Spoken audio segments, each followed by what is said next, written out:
I'm joined now by Economist Siya Biniza from Political Economy, Southern Africa. Good evening, Siya. Thank you very much for your time. It was quite interesting, the criticisms of the plan. One of the biggest ones is that it's a wish list, a list to Santa. It doesn't really give timeframes. It doesn't give clear steps or budgets. And when Gwede Mantashe spoke towards the end, acting, I think, very much as the sweeper, he came out with a whole raft of very clear timeframes around energy. Do you think that that has put paid to some of the criticism that this is just a wish list? Sure. Look, I think the overall view, from my personal view and point of view, that the plan has a bit of hit and miss. I think as an overall strategy for an economic recovery, it's a great strategy. But then it hasn't been interpreted into specific actions and plans which have a sequencing.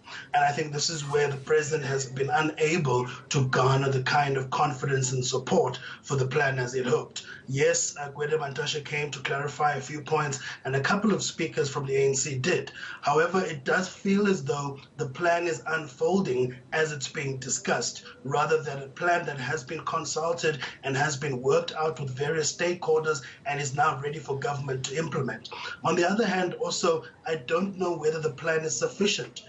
Because what we've seen as an impact of COVID, for example, is that from March or April to June, we've lost 2.4 million jobs in a matter of 3 months. And what the plan is actually promising over the next 3 years is an additional 800,000 jobs, which is a third of what we lost in 3 months. So I don't think that the plan has been able to garner the necessary support or even clarify clear sequence steps in order to gain the confidence that it needs in order to get the backing from the private capital, which is a crucial element in this whole plan. Yeah, which of course brings us to Mangosuthu Buthelez's question. Where will the money come from? Do you think we got closer to an answer today? I don't think so. Well, there is this view that government is going to inject some money and leverage through syndication private money. But I don't think that the plan has actually provided enough confidence on the part of private capital to actually participate.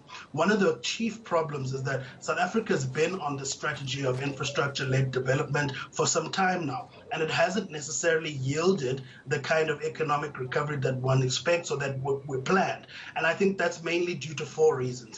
One being the political corruption issue, and the president's response has been quite mum in terms of the political concessions or compromises that the ANC is willing to make in order to get a control of corruption, in order to even do things like recoveries. For example, Angola, in the process of their fight against corruption, has been able to recover around 4 billion in domestic monies and 5 billion from the international world in terms of US dollars, $9 billion from monies that have been lost through corruption. There's none of that in the president's response. The second part is there's also other challenges with public infrastructure delivery in South Africa as we know it. A recent study by US UCT professors Vatamaya and Phillips points to 2 central issues for me. One being an unequal distribution of technical skills, which I think the plan is mum on as well as the falling on the wayside of government legislation, such as the standard for infrastructure procurement and delivery, which is crucial in ensuring that we deliver the infrastructure on time and within budget. Let me just jump in. I know you're on point 2 of 4 points, but it was interesting what John Steenhuisen said. He said that the main reason there's a lack of action on recovery is the opposition from within the ANC to the way forward and how to get it right. And he suggested that opposition MPs will help the president vote in more flexible labour laws and better energy reform if he needs it. What did you make of that? Sure. Look, I think on that side, what we're seeing is a recognition of the current challenges that the president is faced with internally within the ANC due to factionalism and, his inability to actually galvanize the ANC behind a single sort of agenda. Secondly is the view that at least the opposition side of things is willing to work with government in order to ensure that there is an implementation of a plan if government can actually provide a plan that's adequate with timelines, etc.